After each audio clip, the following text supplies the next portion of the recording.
Hello everyone, আমার YouTube চ্যানেলে তোমাদের সবাইকে স্বাগত জানাই। আশা করি তোমরা সবাই সুস্থ আছো, ভালো আছো।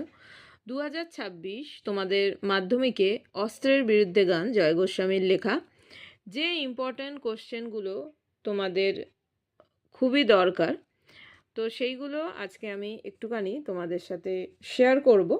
প্রথমেই একটা কথা বলি, তোমরা যখন এসএ কিউ লেখো তো একটা কনফিউশন থাকে যে এইখানে উত্তর লেখার সময় কবি বা লেখকের নাম লিখতেই হবে কিনা। এটা একটু বলে তারপরে আমি এখানকার ইম্পর্টেন্ট কোশ্চেনগুলো বলছি। তো এসএ কিউয়ে উত্তর লেখার সময় কবির নাম বা লেখকের নাম লেখার মানে যে লিখতেই হবে এরকম কিন্তু কোনো বাধ্যবাধকতা নেই। ইচ্ছে হলে লিখতে পারো, কিন্তু যেটা কোশ্চেন করা হবে তার যদি সম্পূর্ণ অ্যান্সারটা দাও সেটা লিখলেই কিন্তু পূর্ণ মান পাওয়া যায়।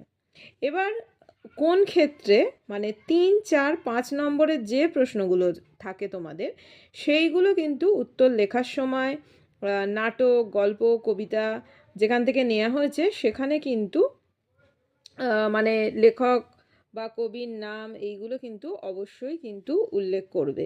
মানে যেমনভাবে আছে, কোথা থেকে নেওয়া হয়েছে সমস্তটা কিন্তু উল্লেখ করবে। তো যাই হোক, এইখানে দেখো কবি পরিচিতি আছে, আর এইগুলো কিন্তু ভালো করে পড়বে।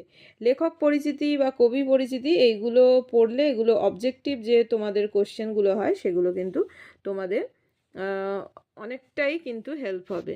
তো এবার এখান থেকে যে ইম্পর্ট্যান্ট কোশ্চেনগুলো আছে, প্রথমত দেখো বিষয়বস্তুটা সব ক্ষেত্রেই চেষ্টা করবে বিষয়বস্তুটা ভালো করে দেখে যেতে, কেননা আর প্রত্যেক ক্ষেত্রেই কিন্তু লেখক বা কবির নাম, উৎস, বিষয়বস্তু, নামকরণ এগুলো খুবই গুরুত্বপূর্ণ।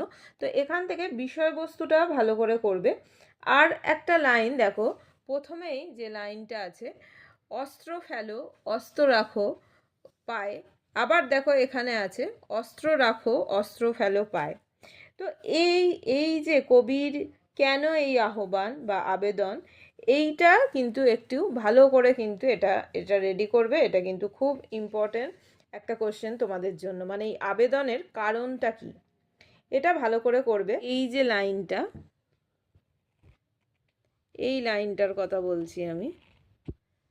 তারপরে দেখো এইখানে আর যে লাইনটা দেখো, এই গানের বর্ম আজ পড়েছি গায়ে, এইখানটাও এই লাইনটাও খুব ইম্পর্ট্যান্ট একটা লাইন।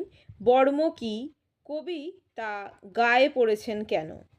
খুব ভালো করে বর্ম জানো, বর্ম হচ্ছে একটা দেহাবরণ, অস্ত্রের আঘাত থেকে রক্ষা পাওয়ার জন্য এটা ব্যবহৃত হয়।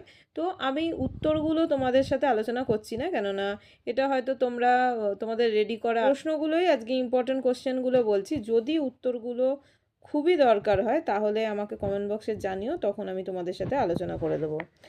তারপর দেখো এই লাইনটা, আমি এখন হাজার হাতে পাই, এই লাইনটাও খুব ইম্পর্ট্যান্ট একটা লাইন। হাজার হাতে পায়ে এগিয়ে আসা বলতে এখানে কি বোঝানো হয়েছে এটাকেও কিন্তু খুব ভালো করে রেডি করবে।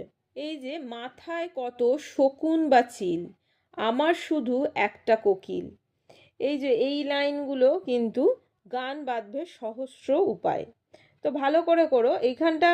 এই যে মাথায় কত শকুন বা চিল, শকুন বা চিল কিসের প্রতীক, মানে এই উক্তিটার মধ্যে দিয়ে কবি কি বোঝাতে চেয়েছেন, এইগুলো মানে কোকিলকেই কেন গুরুত্ব দেওয়া হয়েছে এখানে, এটা কিন্তু খুব ভালো করে এটা রেডি করো।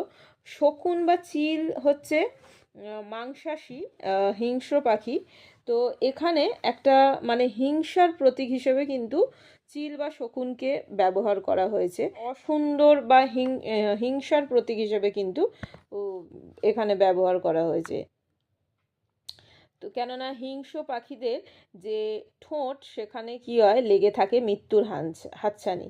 এইগুলোকে ভালো করে রেডি করো। এই কটা কোশ্চেন মানে 3 নাম্বার আর 5 নাম্বারের জন্য যদি রেডি করো, এই কটা কোশ্চেন রেডি করলেই কিন্তু হয়ে যাবে। আর একটা আছে, রক্ত মুছি শুধু গানের গায়ে, আর তাছাড়া এই যে রক্ত মুছি শুধু গানের গায়ে, এইগুলোকে একটুখানি ভালো করে রেডি করো তাহলেই হয়ে যাবে। আর হচ্ছে তোমায় নিয়ে, এই যে তোমায় নিয়ে বেরাবে গান, খুব ইম্পর্ট্যান্ট। এইগুলো ভালো করে রেডি করলেই কিন্তু আশা করি তোমাদের এখান থেকে লেখা অনেক ইজি হয়ে যাবে। আর একটা দেখো, রক্ত মুছি, এই যে রক্ত মুছি শুধু গানের গায়ে, এই লাইনটা। তো এইগুলো করলেই আশা করি তোমাদের পুরোটা কমপ্লিট হয়ে যাবে। তো এইগুলো ভালো করে দেখে যেও।